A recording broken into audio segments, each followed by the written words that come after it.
আসসালামু আলাইকুম, Fahmida's little kitchen and ব্লগসে সবাইকে স্বাগতম। সামনে বৈশাখ, আর এই বৈশাখ উপলক্ষে কিন্তু কম বেশি সবাই বাসায় অল্প বিস্তর হলেও ইলিশে কোনো না কোনো একটা রেসিপি থাকবে।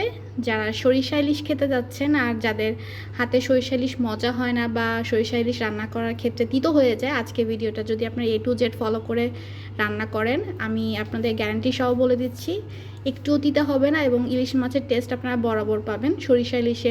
সরিষার মানে অথেন্টিক যে ফ্লেভারটা সেটাও পাবেন। আমি খুবই মিনিমাম মশলায় সরিষা ইলিশ রান্না করি এবং সরিষা ইলিশের ক্ষেত্রে সরিষার প্রাধান্যটাই বেশি থাকে। এটা হচ্ছে আমার ফ্রোজেন করা গত বছরের মাছ। এই যে দেখেন এখনও কত ফ্রেশ আছে আলহামদুলিল্লাহ।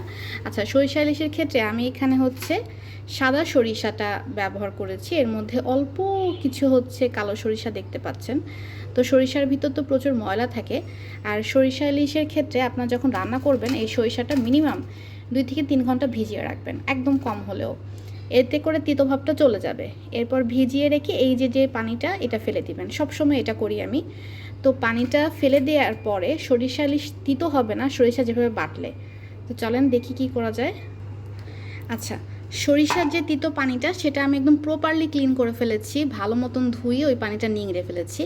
এরপর সরিষা তিতো হবে না, যেটা করলে সেটা লবণ আর একটু কাঁচামরিচ দিয়ে একসাথে বেটে নেবেন। এতে করে হয় কি, সরিষার তেতো ভাবটা থাকে না। আর সরিষা ইলিশ যখন রান্না করবেন একদম ফ্রেশ যে সরিষা সেটা নেবেন।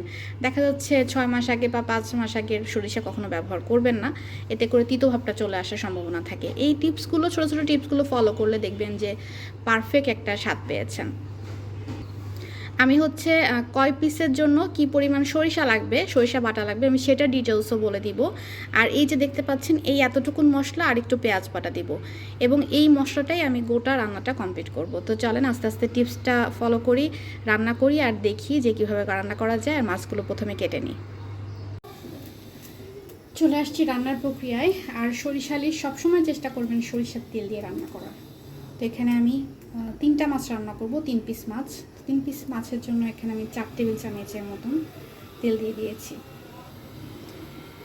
সরিষা ইলিশ এক একজন এক একভাবে করে, আমি আমার মতো শেয়ার করছি আর এটা আমার কাছে পারফেক্ট রেসিপি মনে হয়। এখানে আমি 4 টেবিল চামচের মতন সরিষা বাটা নিয়েছি আর 1 কাপের মতন পেঁয়াজ আমি বেটে নিয়েছি একসাথে। বিসমিল্লাহ। এখানে আমি মিনিমাম কিছু মশলা দিব, যেমন যে বাটা মশলাটা দিয়েছি তার সাথে লবণ দিয়ে দিব আর হলুদ দিয়ে দিব। তো হলুদ এখানে, আর এখানে লবণ দিয়ে দিব 1/2 চামচের মতন। সরিষা ইলিশে আমি সরিষার তেলের পরিমাণটা একটু বাড়িয়ে দিই, খেতেও মজা লাগে। আর এই মশলাটাকে একটু প্রপারলি কষিয়ে নেব। এখন দিয়ে দিব 7-8টা চিড়ে নেওয়া কাঁচামরিচ। এটাতে ঝাল হবে না, তবে খেতে মানে ভালো লাগবে। এই মরিচটা যখন ভেঙে নিব ভাতের সাথে খুব মজা লাগে খেতে। একটু কষানোতে পানি দিয়ে দিব হালকা। ব্যাস হয়ে গেছে কষানো। আচ্ছা, আমি একটু লবণ মাখিয়ে রেখেছিলাম, এখন সেটা দিয়ে দিব। বিসমিল্লাহ। এত ফ্লেভার আসছে, মানে আমার পুরো বাসায় দেশের ঘ্রাণ মানে ছড়িয়ে পড়েছে। ব্যাস, এটা নিচে 3 সেকেন্ড আর উপর 3 সেকেন্ড করে রান্না করে নিব। সরিষা ইলিশ রান্না আমার কাছে মানে খুবই ইজি লাগে।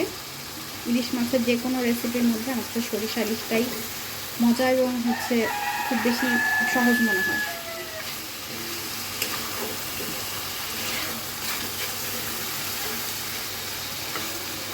আর দেখেন আমি মাছটা কাটার ক্ষেত্রে কিন্তু একটু পুরো করে কেটেছি, যাতে করে মাছটা ভেঙে না যায়।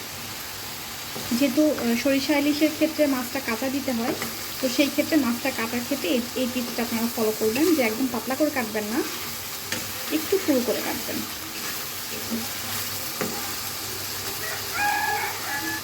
মাছটা প্রপারলি কষানো হয়ে গেছে, পানি দিয়ে দিব। আর এই পানিতেই আমার টোটাল রান্নাটা হবে এবং আমি গ্রেভিটাও এই পানির ভিতরে রেখে দিব। এই পরিমাণ পানি আমি এখন অ্যাড করব। এই যে দেখেন কত সুন্দর একটা কালার আসছে না, আর ফ্লেভারটাও খুব সুন্দর আসছে। সরিষা ইলিশ ততক্ষণ পর্যন্ত রান্না করবেন, দেখবেন যখন সাইড দিয়ে তেল ভেসে উঠেছে তখন মনে করবেন যে রান্না ডান। বিশ্বাস করেন এই গ্রেভিটা এত বেশি মজা আর ফ্লেভারফুল হয়, আপনি এমনি এই গ্রেভি দিয়ে 1 প্লেট ভাত খেয়ে ফেলতে পারবেন। তো আজকের রেসিপিটা কেমন লাগলো অবশ্যই জানাবেন। দেখা হবে নেক্সট কোনো ভিডিওতে। সেই পর্যন্ত আমি ফাহমিদা বিদায় নিচ্ছি। আল্লাহ হাফেজ।